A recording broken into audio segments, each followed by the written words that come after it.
Hello everyone, welcome back to my channel. आज मैं hurt killers का एपिसोड 10 को एक्सप्लेन करने वाली हूँ। एपिसोड के स्टार्ट में हम देखते हैं फिडल बाइसन यहाँ कांत स्टाइल को घर छोड़ने आते हैं। वो उनसे कहते हैं कि हम कुछ दिन तक नहीं मिल पाएंगे, तुम दोनों अपना ख्याल रखना। उनके जाते ही कांत बोलता है कि मुझे ऐसी फीलिंग क्यों आ रही है कि हम इसके बाद इन लोगों को नहीं देख पाएंगे। यहाँ स्टाइल कहता है कि ऐसी अशुभ बातें मत बोलो। तभी नेक्स्ट सीन में दिखाया जाता है कि फेडल बाइसन यहाँ सीक्रेट रूम में रियोराट को मारने के लिए प्लानिंग कर रहे थे। फेडल यहाँ बताता है कि रियोराट बहुत सारी जमीन खरीद रहा है अपने कॉन्डो को बनाने के लिए।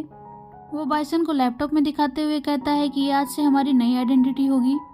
बाइसन कहता है तो हमें अपना काम कब शुरू करना है। फेडल कहता है कि रियोराट के सेक्रेटरी ने हमें कल बुलाया है उससे मिलने, तो कल ही ये काम हम कंप्लीट करेंगे। बाइसन यह कहता है कि मदर को ये बात बता दो कि कल हम उसे मारने वाले हैं। फेडल बोलता है ठीक है। नेक्स्ट सीन में हमें दिखाया जाता है कि बाइसन फेडल अपने न्यू लुक के साथ रियोराट से मिलने जाते हैं। वो यहाँ कुछ नकली जमीनें रियोराट को बेचते हैं जिसकी जरूरत थी रियोराट को। रियोराट यहाँ डील साइन कर लेता है। वो यहाँ दोनों से पूछता है कि मैं इतने दिनों से ये जमीन लेने की कोशिश कर रहा था लेकिन मुझे मिला नहीं, तुम दोनों को ये कैसे मिल गया। जिस पर फेडल कहता है ये हमारे बिजनेस का सीक्रेट है, पर आप खास आदमी हैं तो मैं आपको बताता हूँ। वो यहाँ कहता है कि क्या आपको याद है एम्पायर स्टेट एंड प्रॉपर्टी के बारे में। सुनते ही रियोराट थोड़ा घबराने लगता है क्योंकि ये दोनों प्रॉपर्टी बाइसन और फेडल के मम्मी पापा की थी, जिसको धोखे से लेकर रियोराट ने उन लोगों को मार दिया था और इसी का बदला वो लोग आज लेने आए हैं। तभी यहाँ बाइसन रियोराट को गर्दन से पकड़कर नीचे गिरा देता है और कहता है कि तुमने हमारे मम्मी पापा को क्यों मारा। रियोराट कहता है कि तुम किसके आदमी हो, तुम्हें किसने भेजा है। बाइसन कहता है कि इससे क्या फर्क पड़ता है, तुम हमें बताओ कि तुमने उन्हें क्यों मारा। जिस पर रियोराट कहता है कि मैंने नहीं मारा है उन्हें, और कहता है कि तुम लिली के हिटमैन हो ना। रियोराट यहाँ बताता है कि तुम्हें गलतफहमी हुई है। बाइसन ये सुनता है तो उसे और गुस्सा आता है, उसे जमीन पर उठा के फेंक देता है। पर रियोराट कहता है कि मैं झूठ नहीं बोल रहा हूँ, तुम्हारे मम्मी पापा को जिसने मारा है वो लिली ही है, जिसे तुम लोग मदर कहते हो। ये सुनते ही फेडल गुस्से में आ जाता है और उसके ऊपर बंदूक पॉइंट करता है और कहता है कि तुम झूठ बोलोगे तो मैं तुम्हें अभी मार दूंगा। इस पर रियोराट कहता है कि मेरी बात सुनो। वो यहाँ बताता है कि लिली भी उसके लिए काम करती थी हिटमैन की तरह, लेकिन एक दिन उसने बोला कि वो जॉब छोड़ना चाहती है और फैमिली स्टार्ट करना चाहती है, तो मुझे लगा कि वो शादी करने वाली है और अपने बच्चे पैदा करेगी। लेकिन लास्ट में उसने जिन लोगों को मारा था उनके बच्चों को गोद ले लिया है ताकि वो उन्हें हिटमैन बना सके और मुझसे छुटकारा पा सके। यहाँ पे बाइसन फिर भी विश्वास नहीं कर रहा होता। वो कहता है कि मेरे मदर के बारे में कुछ भी मत बोलो। लेकिन ये सुनते ही रियोराट कहता है कि तुम लोग इस बारे में सोचो, अगर वो पहले हिटमैन नहीं होती तो तुम लोग को हिटमैन बनने के लिए कैसे ट्रेन करती, और मैंने तुम लोगों को जितना बेवकूफ़ समझा था तुम मुझसे ज़्यादा ही हो। यह सुनते ही फेडल उसको बहुत मारता है। नेक्स्ट सीन में हम देखते हैं कि दोनों काफ़ी गुस्से में हैं। उन्हें विश्वास नहीं है कि मदर ने ऐसा किया होगा उनके साथ। बाइसन कहता है कि उसने हमारे पेरेंट्स को मार डाला और आज हम ऐसी लाइफ जी रहे हैं सिर्फ उसकी वजह से। ना जाने उसके कहने पे हम लोग कितने लोगों को मारा है। यहाँ फेडल कहता है कि रियोराट ने हमें गुमराह करने के लिए तो नहीं ऐसा बोला है। बाइसन कहता है कि वो मरने के कगार पे था, वो उस टाइम झूठ क्यों बोलेगा। बाइसन कहता है कि हमारे पेरेंट्स को जिसने मारा है मैं उसे नहीं छोड़ूंगा, चाहे वो मदर ही क्यों ना हो। बाइसन यह रोते हुए फेडल से कहता है कि चलो उसे मार देते हैं तुरंत। फेडल यहाँ कहता है कि मुझे पता है कि तुम अभी गुस्से में हो और मैं भी हूँ, लेकिन मेरी बात सुनो, हम बिना प्लानिंग के कुछ भी नहीं कर सकते अभी, क्योंकि मदर ने हमें पाला है। वो जानती है कि हम क्या सोचते हैं और क्या कर सकते हैं, इसलिए हमें दिमाग से काम लेना होगा। और कहता है कि मैं ऐसे लोगों को जीने नहीं देता जो हमारा इस्तेमाल करते हैं। वो यहाँ रोते हुए बाइसन को हक करता है, उसे कंसोल करने की कोशिश करता है, लेकिन उसके खुद के हुए आँख में आंसू रहते हैं। नेक्स्ट सीन में कांत और स्टाइल को दिखाते हैं जो यहाँ फेडल और बाइसन को मिस कर रहे होते हैं। कांत कहता है कि मैं ऐसे चुपचाप बैठ नहीं सकता, पता नहीं उनके साथ क्या होता होगा, और उन्होंने तो हमें मदद करने से भी मना किया है। क्या वो सोचते हैं कि वो सुपर हीरो हैं। इस पर स्टाइल भी यही कहता है कि हमें उनकी हेल्प करनी चाहिए, पर हम कुछ कर नहीं सकते। कांत कहता है कि हम उनके वापस आने का इंतजार कर सकते हैं बस। नेक्स्ट सीन में हम देखते हैं कि फेडल बाइसन मदर को ये न्यूज़ देते हैं कि रियोराट अब मारा गया है। मदर कहती है कि मुझे लगा तुम दोनों ने मुझे छोड़ दिया है, इस पर फेडल कहता है कि ऐसा नहीं है, हम बस कुछ टाइम के लिए अकेला रहना चाहते थे। लास्ट मिशन सक्सेसफुल नहीं हो पाया, इसका हमें बहुत दुख था। बाइसन कहता है कि हम आपको सरप्राइज देना चाहते थे रियोरात को मारकर। मदर खुश हो जाती है और कहती है कि मुझे पहले ही पता था तुम दोनों ये काम कर सकते हो। तभी वो दोनों कहते हैं कि अब हम ये काम छोड़ना चाहते हैं, हमने लास्ट मिशन पूरा कर दिया है। मदर भी इस बात पे एग्री हो जाती है और कहती है कि अगर तुम्हें लाइफ में कोई भी प्रॉब्लम होगा तो तुम्हें किन हेल्प करेगा। तभी हम देखते हैं कि फेडल किन के हाथों में वो टैटू देख लेता है। जो पर्सन उस दिन स्टाइल फेडल को मारने आया था वो किन ही था। यहाँ मदर को गुड बाय बोलकर चले जाते हैं। मदर किन से बोलती है कि तुमने जो उस दिन गड़बड़ किया था इसके बारे में उन्हें पता तो नहीं चला। किन बोलता है नहीं। नेक्स्ट सीन में हम देखते हैं कि कांत यहाँ बॉलिंग पॉइंट पर आता है, जहाँ अक्सर वो बाइसन के साथ आया करता था और बॉलिंग खेलता था। वो और कपल्स को साथ में देखकर अपने और बाइसन के बारे में सोचने लगता है कि वो लोग कैसे खेलते थे और एंजॉय करते थे। तभी हम देखते हैं कि पीछे से बाइसन कांत की तरफ देख रहा होता है, पर कांत जैसे ही उसको देख लेता है तो बाइसन छुप के भागने लगता है। कांत उसका पीछा करता है, पर एक गाड़ी उसको धक्का दे देती है। तभी ये देखकर बाइसन आ जाता है। वो गाड़ी वाले को डांटता है और कहता है कि तुम्हारे में ब्रेक नहीं है क्या। वो कांत की हेल्प करने लगता है, लेकिन कांत उससे गुस्सा हो जाता है। यहाँ हमें दिखाया जाता है कि बाइसन कांत की चोट पर दवा लगा रहा होता है और कहता है क्या तुम्हें दर्द हो रहा है। कांत कहता है कि तुम्हें नहीं देख पाने से अधिक दुख मुझे किसी बात का नहीं है। वो यहाँ कहता है कि मैं ऐसे नहीं जी सकता हूँ, मैं तुम्हारे साथ जीना चाहता हूँ और मुझे तुम्हारे लिए चिंता होती है। पर बाइसन कहता है कि मैं तुम्हें अपने मेस में आने नहीं दे सकता, यहाँ बहुत खतरा है। कांत कहता है कि अगर तुम मर जाओगे तो मैं जी के क्या करूँगा। इस पर बाइसन कहता है मैं नहीं मरूंगा, मैं इस काम में बहुत अच्छा हूँ। लेकिन कांत नहीं मानता है। वो कहता है मुझे भी अपने साथ शामिल कर लो, मैं मदद करना चाहता हूँ तुम्हारी। पर बाइसन कहता है कि तुम समझ नहीं रहे हो, इसमें बहुत खतरा है और मुझे तो ये सब करने के लिए ट्रेन किया गया है, तुम ये सब नहीं कर पाओगे। कांत कहता है कि तुम शायद भूल रहे हो कि मैं भी शातिर चोर रहा हूँ और तुम मुझे ट्रेनिंग दोगे तो मैं भी ऐसा कर सकता हूँ। बाइसन इस पर कुछ नहीं बोलता। कांत कहता है कि मैं तुम्हें इससे निकलने में मदद करना चाहता हूँ ताकि हम एक अच्छी लाइफ जी सकें, और मैं ये केवल वादा नहीं कर रहा हूँ, मैं इसे पूरा करके दिखाऊंगा। ये कहकर वो बाइसन को हक कर लेता है। नेक्स्ट सीन हमें स्टाइल का दिखाता है जो गराज में काम कर रहा होता है। तभी वहाँ फेडल आ जाता है। स्टाइल कहता है कि तुमने तो मुझे डरा ही दिया। फेडल कहता है कि मुझे माफ़ करना और पूछता है कि तुम्हारा घाव कैसा है, क्या इसमें अभी भी दर्द है। तो स्टाइल कहता है इसमें तो नहीं दर्द है, लेकिन मेरे दिल में ज़्यादा दर्द है। यहाँ फेडल कहता है कि तुम कहना क्या चाहते हो। तो स्टाइल कहता है कि तुमने मेरे फीलिंग्स को हर्ट किया है। वो भी यहाँ यही कहता है कि तुम मुझ पर विश्वास नहीं करते। मैं तुम्हारा हेल्प करना चाहता हूँ पर तुम हमेशा रोक देते हो। तुम्हें क्या लगता है कि मुझे अच्छा लगता होगा ये जान के कि तुम मुसीबत में हो। मुझे जानने का हक नहीं है कि तुम जिंदा हो या मर गए। फेडल बोलता है कि मैं तुम्हें अपनी प्रॉब्लम में नहीं लाना चाहता। तो स्टाइल कहता है कि ऐसा है तो तुम यहाँ से जा सकते हो, मुझसे मिलने की भी ज़रूरत नहीं है। तभी फेडल स्टाइल का हाथ पकड़ लेता है और कहता है तुम मेरे लिए बहुत इंपॉर्टेंट हो, मैं तुम्हारे बिना नहीं जी सकता। यहाँ स्टाइल भी बोलता है कि तुम भी मेरे लिए बहुत इंपॉर्टेंट हो, इसलिए तुम मुझे मदद करने दो अपनी। फेडल काफ़ी सोच में पड़ जाता है बहुत। नेक्स्ट सीन में हमें चारों को दिखाया जाता है। यहाँ फेडल पूछता है कि तुम लोग श्योर तो हो ये करने के लिए, एक बार फिर से सोच लो, इसमें बहुत खतरा है। स्टाइल कहता है कि मैं कुछ भी करने के लिए तैयार हूँ तुम्हारे लिए। यह कान भी प्रॉमिस करता है कि कुछ भी हो जाए वो उन्हें इस प्रॉब्लम से निकालेगा ज़रूर, और कहता है कि हम लोग चारों एक ही बोट पर सवार हैं, हम जिएंगे तो साथ और मरेंगे तो साथ। वो लोग यहाँ प्लेज लेते हैं कि वो इस काम को सही तरीके से करेंगे। नेक्स्ट सीन हमें दिखाया जाता है। यहाँ कांत कैब ड्राइवर बनकर बैठा है और उसके पीछे बाइसन। वो यहाँ मदर का जासूसी करने आए हैं। बाइसन कहता है कि मुझे काफ़ी वियर्ड लग रहा है तुम्हें एज ए वर्क पार्टनर देखकर, मैं हमेशा फेडल के साथ काम करता था।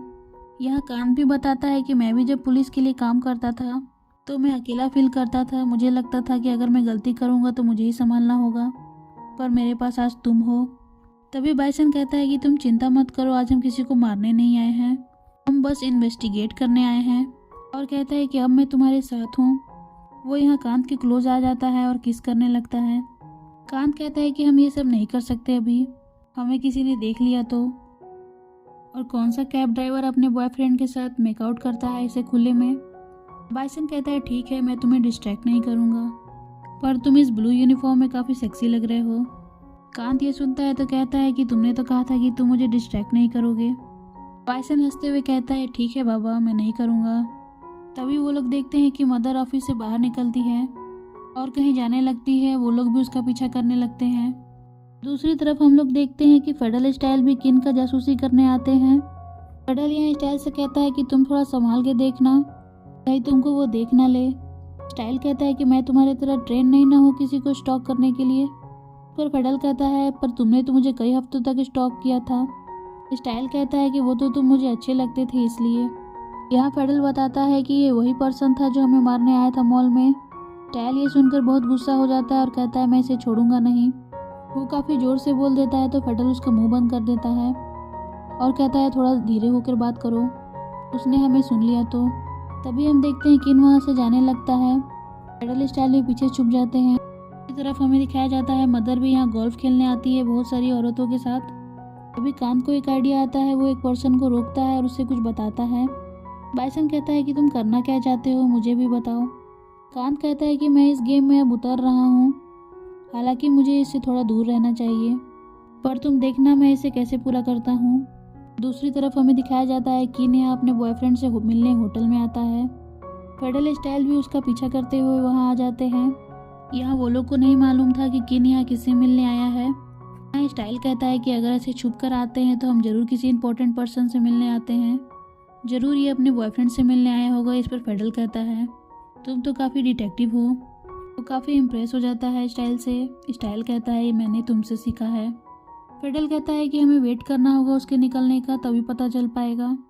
तभी स्टाइल एक प्लान बनाता है। वो कहता है कि हमें वेट करने की ज़रूरत नहीं है, हम अभी जान सकते हैं कि वो किसके साथ है। दूसरी तरफ हमें मदर को दिखाया जाता है जो दूसरी लेडी से कहती है कि हमें ऐसे एंजॉय करते रहना चाहिए। हम हमेशा अपने हस्बैंड की हेल्प करते हैं लेकिन हमें मौका नहीं मिलता एंजॉय करने का। वो यहाँ उस लेडी से कहती है मैंने आपके टेक केयर के लिए बहुत सारे यंग लड़के बुलाए हैं। लेडी ये सुनकर खुश हो जाती है।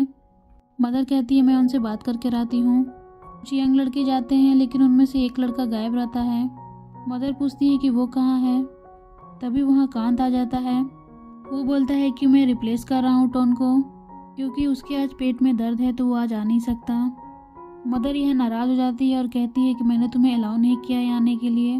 वो यहाँ कांत को जाने के लिए कहती है लेकिन कांत नहीं जाता। कांत वहाँ उस लेडी के पास चला जाता है जिसकी उसको टेक केयर करनी थी। मदर को मालूम भी नहीं चलता कि कब वो पीछे से चला गया उससे। यहाँ हम देखते हैं कि कांत उस लेडी की अच्छे से टेक केयर कर रहा होता है और उसे गोल्फ खेलने में मदद करता है। मदर ये सब देख लेती है पर कुछ कहती नहीं। उधर बाइसन भी छुपकर दोनों को देख रहा होता है। यहाँ हम देखते हैं कि वो लेडी काफ़ी खुश हो जाती है कांत से। मदर आकर कहती है कि अगर आप इससे खुश हैं तो ये रोज आएगा आपके लिए। मुझे पता है कि आपको स्वीट लड़के ज़्यादा पसंद हैं। दूसरी तरफ हमें दिखाया जाता है कि स्टाइल यहाँ रूम सर्विस वाला बन जाता है और किन जिस रूम में गया था उसमें एंटर करता है। तभी वहाँ उसका बॉयफ्रेंड आ जाता है और कहता है कि हमने तो कुछ ऑर्डर नहीं किया। वो किन से पूछता है कि क्या तुमने कुछ ऑर्डर किया है। किन भी बोलता है मैंने नहीं किया, पर किन को शक हो जाता है। वो गन पॉइंट कर देता है स्टाइल की तरफ। स्टाइल को मालूम चल जाता है कि वो फंस गया है। वो फेडल की तरफ इशारा करता है और अंदर चला जाता है रूम के। अब फेडल को ना चाहते हुए भी रूम में जाना पड़ता है क्योंकि स्टाइल फंस चुका था। यहाँ किन दरवाज़ा खोलता है और कहता है मैं तुम्हारा ही वेट कर रहा था। किन यहाँ स्टाइल फेडल को गन पॉइंट पर रखता है और कहता है कि मुझे मालूम चल गया था कि तुम लोग मेरा पीछा कर रहे हो। मैंने तुम्हारी कार में GPS फिट करके रखा था।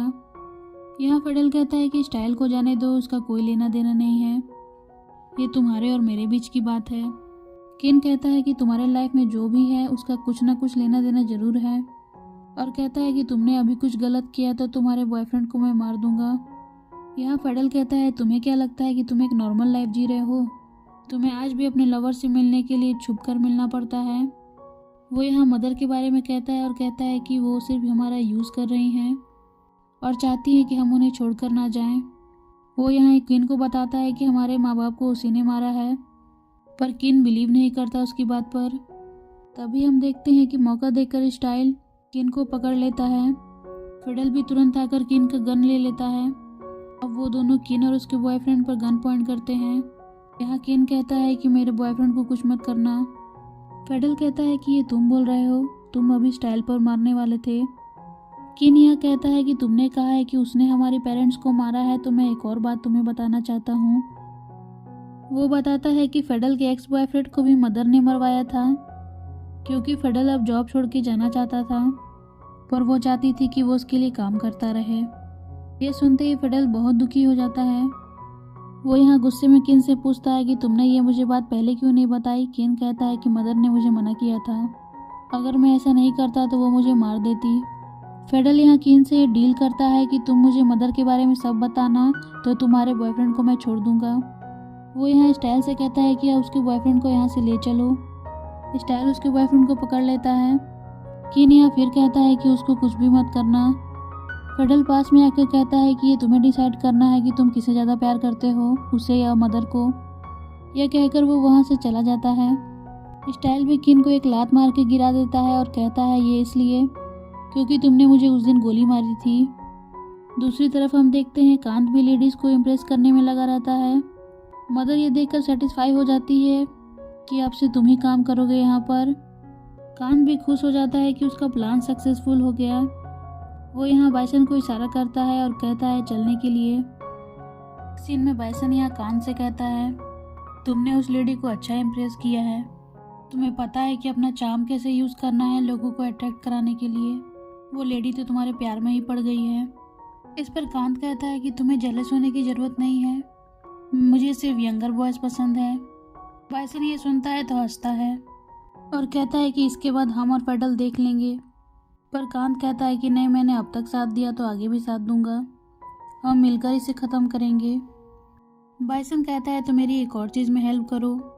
वो यहाँ नेकलेस जो उसने पानी में फेंक दिया था, जिसे बाद में उसने ढूंढ कर निकाला, वही कांत को दिखाते हुए कहता है कि मुझे ये पहना दो।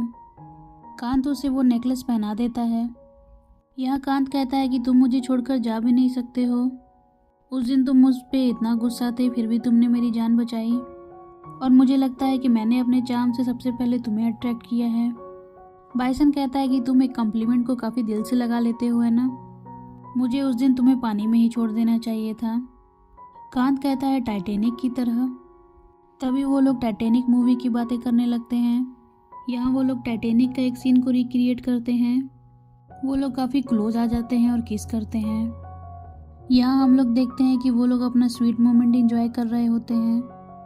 दूसरी तरफ हमें फेडल को दिखाया जाता है जो रो रहा होता है अपने एक्स बॉयफ्रेंड के बारे में सोच के। तभी वहाँ स्टाइल आ जाता है।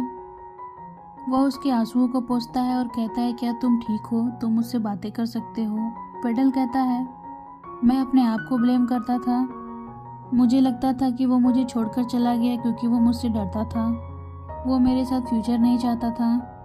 वो कहता है कि इसीलिए मैं किसी के क्लोज नहीं आता। इस पर स्टाइल कहता है मुझे आज मालूम चला कि तुम इतने टफ क्यों बनते थे।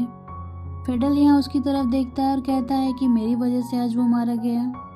वो ये बात बोलकर और रोने लगता है और कहता है कि उस दिन मैंने अपने जॉब को छोड़ने की बात नहीं की होती और उसके क्लोज नहीं आया होता तो आज वो जिंदा होता।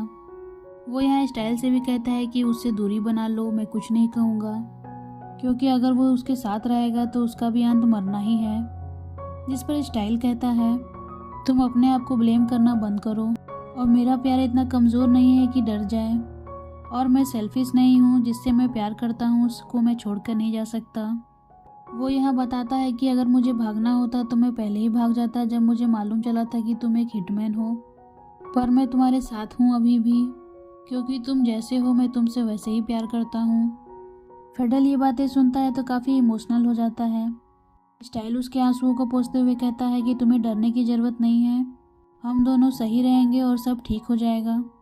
यहाँ स्टाइल फेडल के क्लोज आकर उसको किस करता है, फिर वो उसके फॉरहेड को किस करता है। फेडल यहाँ स्टाइल की ओर देखता है और उसे हक कर लेता है। स्टाइल भी उसे हक करता है और इसी के साथ ये एपिसोड यही कंप्लीट हो जाता है।